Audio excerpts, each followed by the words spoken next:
Hello बच्चों, चलिए प्रश्न को देखते हैं। प्रश्न है, प्रोटीन के संदर्भ में प्राथमिक संरचना को परिभाषित कीजिए। तो बच्चों, इस प्रश्न की सबसे पहले मुख्य अवधारणा की बात करते हैं। तो मुख्य अवधारणा होगी मुख्य अवधारणा। तो बच्चों, मुख्य अवधारणा में बात करें तो अमीनो अम्ल की प्राथमिक या प्रोटीन की प्राथमिक संरचना अमीनो अम्ल के एक विशिष्ट क्रम को दर्शाती है, जो कि प्रोटीन की सबसे सरलतम संरचना होती है। इस क्रम में अगर कोई भी बदलाव होता है तो प्रोटीन के गुणों को परिवर्तित कर देती है। तो प्राथमिक संरचना की बात करें तो प्राथमिक संरचना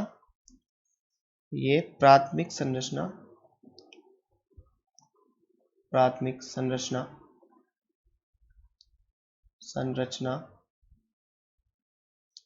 किसी प्रोटीन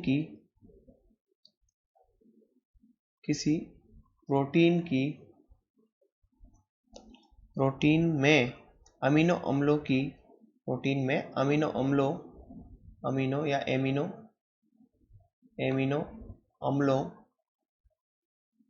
एमिनो अम्लों के विशिष्ट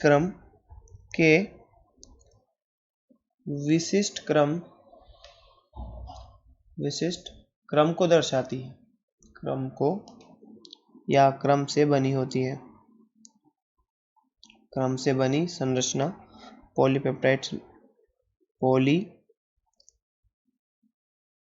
श्रृंखला पॉलीपेप्टाइड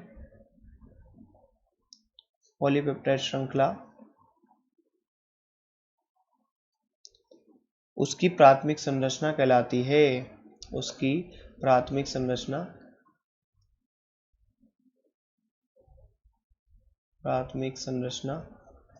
कहलाती है। तो बच्चों, जैसा कि हमने बात की कि प्राथमिक संरचना क्या होती है, तो प्राथमिक संरचना किसी प्रोटीन में अमीनो अम्ल के विशिष्ट क्रम से बनी पॉलीपेप्टाइड श्रृंखला उसकी प्राथमिक संरचना कहलाती है।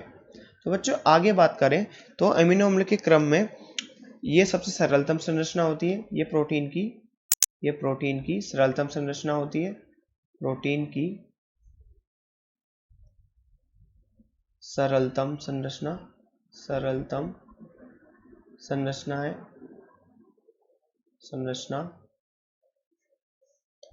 है। तो बच्चों, बात करें इस संरचना या इस क्रम में किसी भी प्रकार का परिवर्तन होता है तो वो हमारे शरीर में या प्रोटीन के गुणों में परिवर्तन कर देता है। तो इस संरचना में किसी भी प्रकार का या इस क्रम में, तो अमीनो अम्ल के क्रम में या इसके क्रम में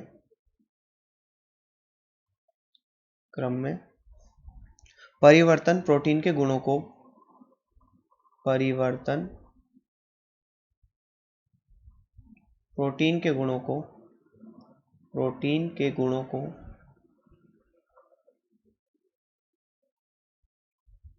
परिवर्तित कर देता है।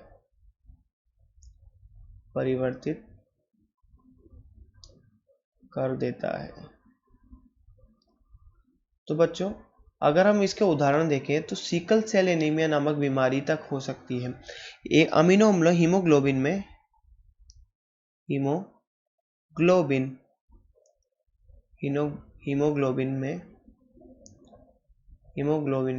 केवल एक अमीनो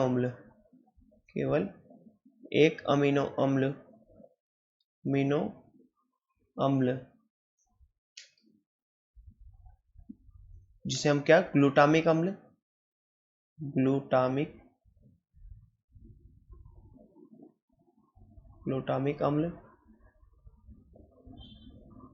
एक अमीनो अम्ल ग्लूटामिक अम्ल की जगह वेलिन के प्रतिस्थापन से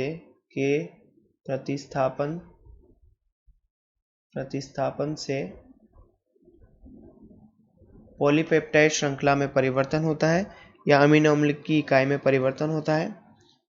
अमीनो अम्ल की इकाई में परिवर्तन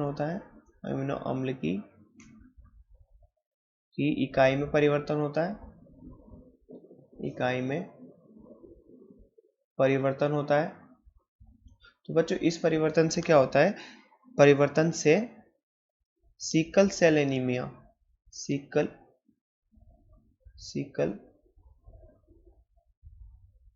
सेल एनीमिया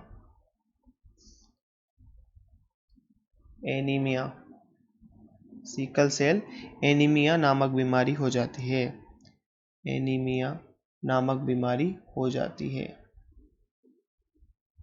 नामक बीमारी हो जाती है, नामक बीमारी हो जाती है, हो जाती है। तो बच्चों जैसा कि इस प्रश्न में पूछा गया था हमसे कि प्रोटीन के संदर्भ में प्राथमिक संरचना को परिभाषित कीजिए, तो हमने यहाँ पर बच्चों प्रोटीन की प्राथमिक संरचना को जाना और इसके एक उदाहरण को भी समझा। आशा करते हैं आपको प्रश्न समझ में आया होगा। धन्यवाद।